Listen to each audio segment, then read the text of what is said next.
Gas पुरवठा झालाच पाहिजे, गॅस पुरवठा झालाच पाहिजे, हमारी मांगे पूरी करो, गॅस पुरवठा झालाच पाहिजे. मंगल कार्यालय असोसिएशनचा जय असो, जय असो, गॅस पुरवठा झालाच पाहिजे. धुळे शहरामध्ये साधारणतः 200 ते 250 मंगल कार्यालय आहेत आणि येणारा हा 3 महिना हा सीझनचा काळ आहे.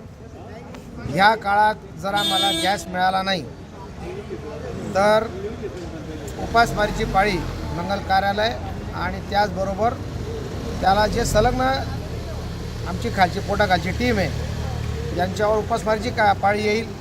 तरी शासनाने 3 महिने सीझन राहतो आणि या 3च महिन्याचा सीझन असतो. या सीझनमध्ये आम्हाला काय ते 2 पैसे मिळतात आणि या 2 पैसे आम्हाला वर्षभर ते मंगल कार्यालय पोसावं लागतं. तर जर सीझनच गेला तर मंगल कार्यालयांना एकदम वाईट दिवस येतील. तरी माझी शासनाला विनंती आहे की आमचा काहीतरी पॉझिटिव्ह विचार करावा. लोकांनी तारखा रद्द करायला सुरुवात केलेली आहे का? तारखा रद्द करायला म्हणजे लोक आता यायला लागले की तुम्ही एक्झॅक्टली काय करणार आहेत. आता आम्ही पुढच्या तारखा घ्यायला जरा विचार करतोय.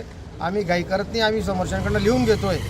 जर यदा कदाचित गॅस पुरवठा झालाच नाही तर तुमची तारीख कॅन्सल का करण्यात येऊ नये. एप्रिल मे वाल्यांना पर्याय, मार्च वाल्यांना थोडी पर्याय होता. त्यांचे